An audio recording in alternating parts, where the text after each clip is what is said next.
Hi viewers, welcome to our channel. இன்றைக்கி நம்ம சேனலில் 2 ரெசிபி பார்க்க போகிறோம். பருப்பு பொடியும் கூடவே அதுக்கு தொட்டுக்க வெந்தய குழம்பும் செய்ய போகிறோம். பருப்பு பொடி கூட வெந்தய குழம்பு அவ்வளோ சூப்பர் காம்பினேஷனாக இருக்கும். இந்த ரெசிபி எப்படி பண்ணுறதுன்னு பார்க்குறதுக்கு முன்னால் நம்ம சேனல் இன்னும் சப்ஸ்கிரைப் பண்ணலைன்னா கண்டிப்பாக சப்ஸ்கிரைப் பண்ணிடுங்க. கூடவே பக்கத்தில் இருக்கிற பெல் பட்டனையும் தட்டி விட்டுருங்க. ஸோ நான் போடுற வீடியோ எல்லாமே உடனுக்குடனே நோட்டிஃபிகேஷனாக வந்துடும். வாங்க இந்த ரெசிபி எப்படி பண்ணுறதுன்னு பார்க்கலாம். முதல்ல பருப்பு பொடி செஞ்சுக்கலாம். ஒரு கடாயில் 1/2 கப் அளவுக்கு துவரம்பருப்பு சேர்த்துக்கிறேன். இது கூடவே 1/4 கப் அளவு கடலைப்பருப்பு, இது கூட 1/4 கப் அளவு பாசிப்பருப்பு. இந்த 3 பருப்பையும் ஒன்றா சேர்த்துட்டு அடுப்பை மீடியம் ஃப்ளேமில் வச்சுட்டு அப்படியே நல்லா வறுத்து விடணும். கொஞ்சம் அப்படி கைவிடாமல் வறுக்கணும். அப்போ தான் ஒரே மாதிரி வறுபடும் பருப்பெல்லாம். கொஞ்சம் டைம் எடுக்கும் தான், இருந்தாலும் பருப்பு ஒரே மாதிரி வறுத்து பொடி பண்ணால் தான் நல்லாயிருக்கும். இப்போ இந்த பருப்பு கை பொறுக்கிற சூடான உடனே நல்லா ஒரு 2 நிமிஷம் மட்டும் வறுத்தோடனே கை பொறுக்கிற சூடான உடனே இது கூட 1/4 கப் அளவு பொட்டுக்கடலை சேர்த்துக்கலாம். இப்போ இந்த 4ஐயும் சேர்த்து நல்லா வறுக்கணும். அப்படியே லைட்டாக கலர் மாறி கோல்டன் ப்ரௌனுக்கு வரணும், அந்த அளவுக்கு வறுக்கணும். அடுப்பு மீடியம் ஃப்ளேம்லேயே இருக்கட்டும், பெருசாக வச்சிட வேண்டாம். பாருங்கள், அப்படி கலர் மாறி வருது பார்த்தீங்களா? இந்த ஸ்டேஜ் வர்ற அளவுக்கு வறுத்து விட்டுக்கலாம். போதும். இப்போ அடுப்பை ஆஃப் பண்ணிவிட்டு இதை எடுத்து ஆற வச்சிடலாம். ஒரு பிளேட்டில் கொட்டி ஆற வச்சுட்டு இப்போ அதே கடாயில் ஒரு 1/4 டீஸ்பூன் அளவுக்கு எண்ணெய் சேர்த்துக்கலாம். எண்ணெய் சேர்த்துட்டு இப்போ இது கூட 1/2 டேபிள் ஸ்பூன் அளவுக்கு சீரகம் சேர்த்துக்கலாம். கூடவே 1 டீஸ்பூன் அளவுக்கு மிளகு சேர்த்துக்கலாம். இது கூட காரத்துக்கு ஒரு 10 மிளகாய் சேர்த்துக்கலாம். நீங்கள் காரம் கூட வேணும்னா இன்னும் 2 மிளகாய் சேர்த்துக்கோங்க. இப்போ ஒரு கொத்து கருவேப்பிலை எல்லாத்தையும் சேர்த்து நல்லா வறுக்கணும். பருப்பு பூண்டு பொடி வேணும்னா இது கூட இப்போ பூண்டையும் போட்டு வறுத்துக்கலாம். நல்லா வறுபடணும். இப்போ இது கூட ஒரு சின்ன துண்டு அளவு புளி சேர்த்துக்கலாம். மிளகு சீரகம் நல்லா வறுபட்டு மிளகாயும் அப்படி உப்பி வரணும். எல்லாமே நல்லா வறுபட்டு சீரகம் பொரிய ஆரம்பிச்சிருச்சு பாருங்கள். போதும், இந்த அளவுக்கு வறுத்தா போதும். இப்போ அடுப்பை ஆஃப் பண்ணிவிட்டு இதையெல்லாம் எடுத்து பருப்பு வறுத்து வச்சுருக்கோம் இல்லையா, அது கூட சேர்த்துடலாம். எல்லாமே நல்லா ஆறட்டும். இப்போ இதுக்கு தேவையான அளவு உப்பு சேர்த்துட்டு கூடவே பெருங்காயத்தூள் சேர்த்துக்கலாம். வறுத்து வெளியில் எடுத்து ஆற வைக்கும்போது இதை சேர்த்தா போதும். பருப்பெல்லாம் நல்லா கம்ப்ளீட்டாக ஆறுனதுக்கப்புறமா இதை ஒரு மிக்ஸி ஜாருக்கு மாற்றிட்டு பாருங்கள், நல்லா நைஸாக இந்த அளவுக்கு பொடி பண்ணிக்கணும். அவ்வளோதாங்க, சூப்பராக பருப்பு பொடி ரெடி ஆயிடுச்சு. இதை அப்படியே சூடாக சாதத்து மேலே போட்டு நல்லெண்ணெயோ இல்லைன்னா நெய்யோ விட்டு சாப்பிட்டா அவ்வளோ சூப்பராக இருக்கும். நல்ல சூடான சாதத்தில் போட்டு அப்படியே கலந்து சாப்பிட்டு பாருங்க. இதுக்கு வெந்தய குழம்பு, வத்த குழம்பு இல்லை புளிக்குழம்பு எது வேணால் தொட்டுட்டு சாப்பிட்லாம். காம்பினேஷன் நல்லா சூப்பராக இருக்கும். நம்ம இன்றைக்கி இதுக்கு தொட்டுக்க வெந்தய குழம்பு தான் செய்ய போகிறோம்.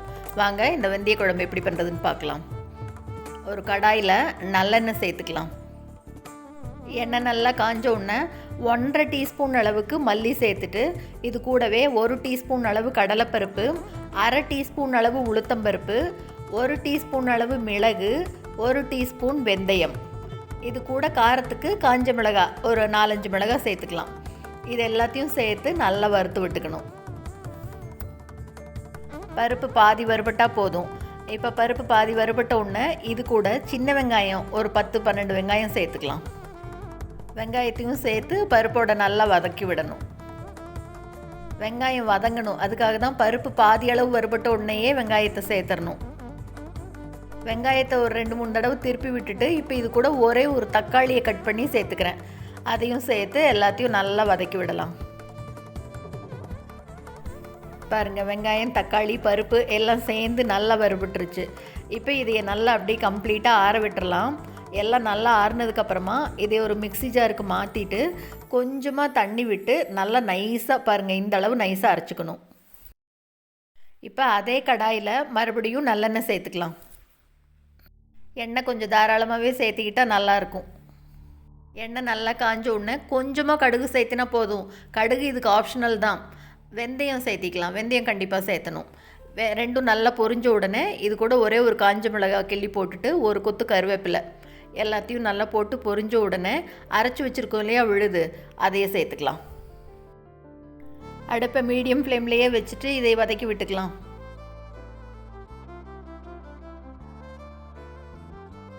மிக்ஸி ஜார்லேயே கொஞ்சம் தண்ணியை சேர்த்து அதையும் அலசி இது கூட சேர்த்துட்டு எல்லாத்தையும் நல்லா ஒரு தடவை கலந்து விடலாம். வெங்காயத்தை வதக்கி அப்படியே புளிக்குழம்பு செய்வோம். இன்றைக்கி வெங்காயத்தை அரைச்சி விட்டு வித்தியாசமான புளிக்குழம்பு. நல்லா கலந்து விட்டதுக்கப்புறமா ஒரு 2 நிமிஷம் கொதிக்க விடலாம். பச்சை வாசனை போகிற வரைக்கும் கொதிக்கட்டும். கொதி வந்ததுக்கப்புறமா இதுக்கு தேவையான அளவு உப்பு சேர்த்துட்டு கூடவே கொஞ்சமாக மஞ்சள் தூள் சேர்த்துட்டு கொஞ்சம் 1/4 டீஸ்பூன் அளவுக்கு பெருங்காயத்தூள் சேர்த்துக்கலாம். இப்போ எல்லாத்தையும் மறுபடியும் நல்லா கலந்து விடணும்.